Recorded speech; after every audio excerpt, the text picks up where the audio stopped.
Hello guys, this is Lucky, certified nutrition cum fitness trainer. మన 90 days fat loss program లా day 1 workout ఈ రోజు day 1 Monday రోజు chest back రెండు muscles train చేసాము. So ఇందులో మనకు కొన్ని సూపర్ సెట్ ఉంటాయి, కొన్ని నార్మల్ సెట్ ఉంటాయి. So first exercise incline barbell press. Distance grip ఎట్లా తీసుకుంటారు అంటే మీరు షోల్డర్ కంటే ఒక థంబ్ డిస్టెన్స్ బయటికి. ఓకే, వెయిట్ మీరు 12 కౌంట్ వచ్చేటట్లు తీసుకోండి. Weight 1. Barbell position upper chest మీద ఉండాలి. Slow down. లిఫ్ట్ చేసేటప్పుడు కొంచెం ఫాస్ట్ వచ్చినా సరే, డౌన్ వచ్చినప్పుడు మాత్రం స్లో. ఇట్లా మీరు 12 కౌంట్ కొడతారు. 12 కౌంట్ అయిపోయినాక నేను 12 కౌంట్ కొడితే వీడియో లాంగ్ అవుతుంది. సో 12 కౌంట్ అయిపోయినాక మళ్ళీ without gap close grip lat pull down. So close grip lat pull down, back straight ఉండాలి. రాడ్ పొజిషన్ చెస్ట్ దగ్గర రావాలి. ఓకే, చెస్ట్ పైకి రావాలి. మెయిన్ పుల్ చేసినప్పుడు బ్యాక్ కాంట్రాక్ట్ కావాలి. Slow release, pull, slow release. ఇంకొకటి బ్యాక్ లో ఏ ఎక్సర్సైజ్ అయినా నేను చాలా వీడియోస్లో కూడా చెప్పినా, మళ్ళీ ఇప్పుడు కూడా చెప్తున్నా, టెన్షన్ ఏం లేదు. సో ఏంటంటే మీరు బ్యాక్ ఏ ఎక్సర్సైజ్ చేసినా కానీ పుల్ చేసేటప్పుడు కొంచెం ఫాస్ట్ వచ్చినా సరే, వదిలేటప్పుడు మాత్రం మజిల్ మీద వెయిట్ ఫీల్ అయ్యకుండా స్లో వదలండి. అప్పుడే మజిల్ మీద మంచి ఇంపాక్ట్ పడుతుంది వెయిట్. ఓకే, మళ్ళీ 12 కౌంట్. ఒక 1 minute బ్రేక్ తీసుకొని ఇంక్లైన్ బార్బుల్ ప్రెస్, మళ్ళీ close grip lat pull down without gap. అదొక 12 కౌంట్ కొట్టి వితౌట్ గ్యాప్ ఇక్కడ వచ్చి 12 కౌంట్ కొట్టి ఒక 1 minute బ్రేక్ తీసుకొని అట్లా 4 sets. Second exercise flat machine press. ఒకవేళ మీ జిమ్లో ఈ మిషన్ లేకపోతే సింపుల్గా మళ్ళీ ఫ్లాట్ రాడ్ కొట్టవచ్చు, ఫ్లాట్ బార్బుల్ ప్రెస్ కొట్టవచ్చు. సో ఇదేంటంటే మనకు మిడ్ చెస్ట్ మీద పడుతుంది. మీరు చెస్ట్లో ఏదైనా సరే ఇంక్లైన్ ఫామ్లో, అంటే ఇప్పుడు ఫస్ట్ చేసినాం కదా హైట్ బెంచ్ మీద, అది చేసినప్పుడు మీకు అప్పర్ చెస్ట్ మీద పడుతుంది. ఫ్లాట్ బెంచ్ ఇట్లా ప్లెయిన్గా ఫ్లాట్ బెంచ్ మీద చేసినప్పుడు మిడ్ చెస్ట్ మీద పడుతుంది. డిక్లైన్ చెస్ట్ మీద చేసినప్పుడు లోవర్ చెస్ట్ మీద పడుతుంది. ఇది గుర్తుపెట్టుకోండి. సో ఇప్పుడు మనం కొట్టేది మిడ్ చెస్ట్ మీద పడుతుంది. ఇది లేకపోతే సింపుల్గా రాడ్తో చేయొచ్చు. Contract, only elbow movement, hand movement కాదు. ఇప్పుడు కిందికి వచ్చినప్పుడు ఫ్లెక్స్ అవుతుంది, పైకి పోయినప్పుడు చెస్ట్ కాంట్రాక్ట్ కావాలి. ఇంకొకటి చెస్ట్ మూమెంట్ ఏది చేసేటప్పుడు అయినా సరే ఎల్బో ఎంకికి ఉండొద్దు, షోల్డర్ ఇంజురీ అవుతుంది, ఇట్లా ఉండొద్దు, కొంచెం ఫార్వర్డ్ ఉండాలి. ఓకే, ఇట్లా మీరు 12 కౌంట్ కొడతారు. 12 కౌంట్ కొట్టినాక వితౌట్ గ్యాప్, 12 కౌంట్ కొట్టినాక వితౌట్ గ్యాప్ మళ్ళీ బ్యాక్ చేయాలి. బ్యాక్లో హై టు లో రోస్లా ఇట్లా ఆల్రెడీ సెట్ చేసుకుంటారు.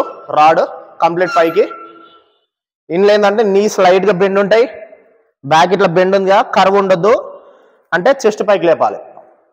Pull, slow release, pull. ఈ ఎక్సర్సైజ్లో మీరు మెయిన్గా చూస్తే నా ఎల్బో బెండ్ ఉంది. ఓకే, అంతే, ఇంకా బెండ్ ఉండాలి, మూమెంట్ రావద్దు, ఎల్బోలో మూమెంట్ రావద్దు. మూమెంట్ ఏడొస్తుంది, షోల్డర్ మూమెంట్ వస్తుంది. Okay, contract, slow release, contract, slow release. ఇట్లా 12 కౌంట్ వితౌట్ గ్యాప్ కొట్టినాము. 12 కౌంట్ కొట్టాలి, 1 minute బ్రేక్ తీసుకుంటాము. అట్లా 4 sets. Okay, next exercise decline dumbbell press, dumbbell pull over. So చాలా మంది ఏమనుకుంటారు అంటే జిమ్ చేసేటోళ్ళకు ఖాళీ బాడీ పెరుగుతుంది, దిమాగ్ పని చేయాలి అనుకుంటారు. కాకపోతే డిక్లైన్ ఎంత ఉండాలంటే 45 degrees ఉండాలి. 45 degrees మనం ఇంట్లో జిమ్లో అన్ని ఇన్వాల్వ్ అవుతాయి, మ్యాథ్స్, సైన్స్. సో 45 degrees ఉండాలి. 45 degrees, ఇప్పుడు 30 degrees ఉంది, ఇది 45 degrees. 45 degrees పెట్టుకొని మనం డంబుల్ ప్రెస్ చేయాలి. ఇది మనకు లోవర్ చెస్ట్ మీద ఇంపాక్ట్ పడుతుంది. ఫస్ట్ చేసిన exercise upper chest, second mid chest, ఇది lower chest. Okay, legs lock పెట్టుకొని down, up, flex, contract.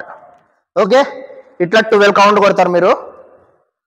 12 count కొట్టినాక ఒక డంబుల్ వేసి, ఈ డంబుల్ గ్రిప్ ఎట్లా పట్టుకుంటామంటే ఇగో ఇట్లా. ఓకే, ఈ గ్రిప్లో పట్టుకొని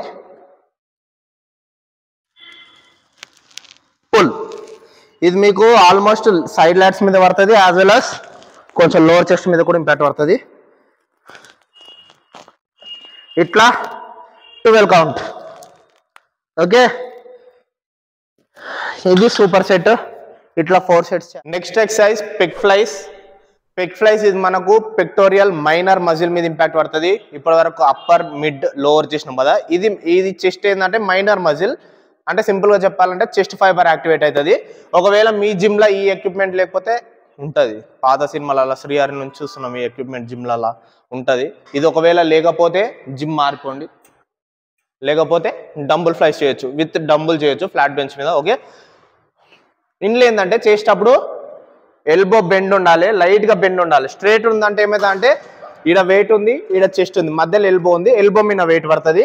ఎల్బో మీద వెయిట్ పడవద్దు, జాయింట్స్ జాగ్రత్త ఉండాలి. సో ఎల్బో లైట్గా బెండ్ ఉండాలి, ఇంకా ఎల్బోలో మూమెంట్ రావద్దు, మెయిన్ చెస్ట్ యాక్టివేట్ కావాలి. Okay, contract, slow release, contract, slow release. So ఇట్లా 12 కౌంట్ కొట్టాలి. 12 కౌంట్ కొట్టినాక వితౌట్ గ్యాప్. మీరు అనుకోవచ్చు 12 కౌంట్ కొట్టమంటుండే కానీ 12 కౌంట్ కొడతలేడని, కాకపోతే వీడియో లాంగ్ అవుతుందని తీసలేను నేను. సో నేను చేసే వర్కౌట్ నేను చేస్తాను, 90 డేస్లో ట్రాన్స్ఫార్మ్ అవుతా. మెయిన్ మీరు ట్రాన్స్ఫార్మ్ కావాలి. ఓకే, ఇది కూడా close grip seated rows, back straight ఉండాలి, pull, slow release, contract, back contract కావాలి, స్లోగా రిలీజ్ చేయాలి. బార్ పొజిషన్ ఏంటంటే స్టొమక్ దగ్గరకు వస్తుంది, చాలా మంది చెస్ట్ దగ్గర లేపుతారు, చెస్ట్ దగ్గర లేపొద్దు. Contract, slow release. ఇంకోటి హ్యాండ్స్ ఇట్లా వైడ్ పోవద్దు, హ్యాండ్స్ క్లోజ్ ఉండాలి. 12 కౌంట్, 1 మినిట్ బ్రేక్ ఇచ్చి 4 సెట్స్ అట్లా. ఇది అయిపోయినాక కార్డియో ఏంటంటే చాలా మంది కార్డియోలో కన్ఫ్యూజ్ అవుతారు. Cardio cycling, treadmill, cross trainer, లేకపోతే స్కిప్పింగ్, స్లెడ్జెస్, వాట్ ఎవర్ ఏ ఎక్సర్సైజ్ చేసినా ఒకటే. ఓకే, కార్డియోలో మీరు ఏ ఎక్సర్సైజ్ చేసినా ఒకటే. ఒక 15 to 20 మినిట్స్ చేయండి వర్కౌట్. తర్వాత నెక్స్ట్ మనం ట్యూస్డే వర్కౌట్లో కలుద్దాం. If like the video, hit the like button, subscribe to our channel, share with your friends and family.